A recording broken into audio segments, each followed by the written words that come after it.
Senior صحافی اور تجزیہ کار سہیل وڑیچ کے مطابق انسان بھی عجیب ہے، اس کی سوچیں کبھی آسمان کی بلندیوں کو چھونے لگتی ہیں تو کبھی پاتال کی گہرائیوں تک گر جاتی ہیں۔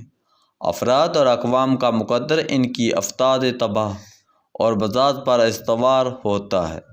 اگر افراد اور قوم ہر معاملے کو جذباتیت یا انتہا پسندی سے دیکھے تو پھر وہ پٹڑی سے اتر جاتے ہیں۔ مجھے اچھی طرح یاد ہے کہ تزادستانیوں کی غالب اکثریت گڑ طالبان اور بیڈ طالبان پر یقین رکھا کرتی تھی۔ آئے دن ہم لیکچر سنا کرتے تھے کہ گڑ طالبان تو پاکستان کے ہمدرد ہیں اور بیڈ طالبان پاکستان کے دشمن ہیں۔ اس سے ذرا پہلے ہمیں یہ سمجھایا جاتا تھا کہ افغانستان کے اندر جہادی طالبان بہت اچھے ہیں، مگر ریاست پاکستان کے خلاف اٹھنے والے جہادی طالبان برے ہیں۔ یہ حد بھی ہم نے دیکھی کہ طالبان کے عذرخواہوں کی تعداد زیادہ اور طالبان کو برا سمجھنے والوں کی تعداد کم ہوتی تھی۔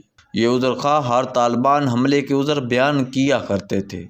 میریٹ پر دھماکہ ہو تو عذرخواہوں نے کہا دراصل یہ حملہ اس لیے ہوا کہ وہاں امریکی بلیک واٹر والے میٹنگ کر رہے تھے۔ طالبان سکول تباہ کرتے تو کہا جاتا کہ طالبان تعلیم کے خلاف نہیں بلکہ سکولوں کے اندر ان پر حملہ آور فوج کا پڑاؤ ہوتا ہے، اس لیے وہ سکولوں کو اڑاتے ہیں۔ جب پاکستان کے مقبول ترین لیڈر بے نظیر بھٹو کو شہید کیا گیا اور واضح ثبوت تھے کہ القاعدہ، طالبان اور کچھ خفیہ ہاتھوں نے مل کر یہ افسوسناک کام کیا، لیکن طالبان اور القاعدہ کے عذرخواہ یہ کہتے رہے کہ وہ تو اتنے بڑے مسلمان ہیں کہ عورت پر حملہ کر ہی نہیں سکتے۔ یہ سب عذرخواہی، ذہنی خلجان اور اپنے نظریات کا اسیر ہونے کا نتیجہ تھی۔ اب تو طالبان کے امیر نے اپنی کتاب میں خود ہی بے نظیر بھٹو کو قتل کرنے کا اعتراف کر لیا ہے۔ آرمی پبلک اسکول کے واقعہ سے پہلے عمران خان نے کبھی طالبان کے خلاف بات نہیں کی تھی۔ بہت سے سیاستدان اور ہمارے قابل احترام صحافی صاحبان بھی عذرخواہی کے جرم میں شریک تھے۔ مقتدرہ کی قیادت بھی گو مگو کا شکار تھی۔ اکثر جگہوں پر مقتدرہ طالبان کو اعلیٰ شہری دیا کرتی تھی۔ یہی اجتماعی غلطیاں، یہی فکری گو مگو اور یہی جھوٹی اور مصنوعی مسلطیں دہشت گردی کی بروتھری کا باعث بنی۔ شکر تو یہ ہے اب صحافت، مقتدرہ اور سیاست میں طالبان کے عذرخواہ کم ہو گئے ہیں۔ یہی عذرخواہی اور فکری تضاد بلوچستان کے معاملے میں نظر آ رہا ہے۔ جنرل مشرف کی طرف سے نواب اکبر بگٹی کے قتل کے بعد سیاسی حلقوں میں بلوچستان کی محرومیوں کے بارے میں ایک نرم گوشہ پیدا ہو گیا تھا۔ یہی وجہ ہے کہ دو قومی جماعتوں پیپلز پارٹی اور نون لیگ نے صوبہ سرحد کا نام خیبر پختونخوا رکھنے اور بلوچستان کو قومی فنانس کمیشن میں شامل زیادہ حصہ دینے اور 18ویں ترمیم کے ذریعے زیادہ صوبائی خود مختاری دینے کا متفقہ فیصلہ کیا۔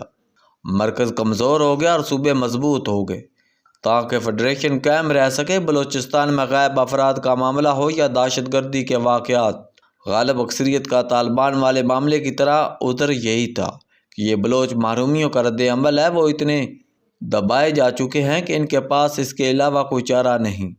لیکن جب پنجابیوں کے شناختی کارڈ دیکھ کر ان کو مارنے تک بات پہنچی تو عذرخواہوں کو مشکل پڑ گئی۔ اب ٹرینڈ دہشت گردی کے بعد بلوچ تاریخوں کی عذرخواہی ممکن نہیں رہی۔ جس طرح آرمی پبلک اسکول پر حملے نے رولز آف گیم تبدیل کر دیے تھے، اسی طرح ٹرینڈ دہشت گردی سے بلوچستان کے حوالے سے بھی عذرخواہوں کے لیے کوئی گنجائش باقی نہیں رہی۔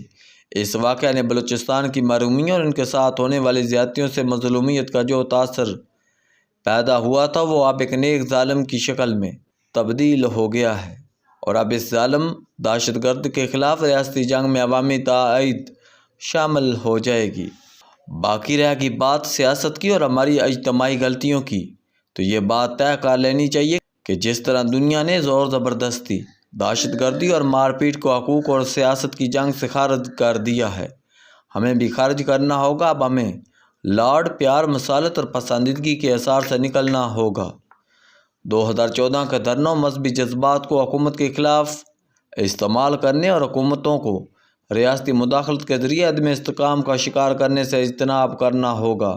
دنیا بھر میں دہشت گردی کے خلاف دو رخی پالیسی اپنائی جاتی ہے۔ دہشت گردی کرنے والوں کو تو ان کے زبان میں ہی ریاست جواب دیتی ہے، لیکن جو لوگ صرف حقوق اور اختیار کی بات کرتے ہیں انہیں سیاست میں جگہ فراہم کی جاتی ہے۔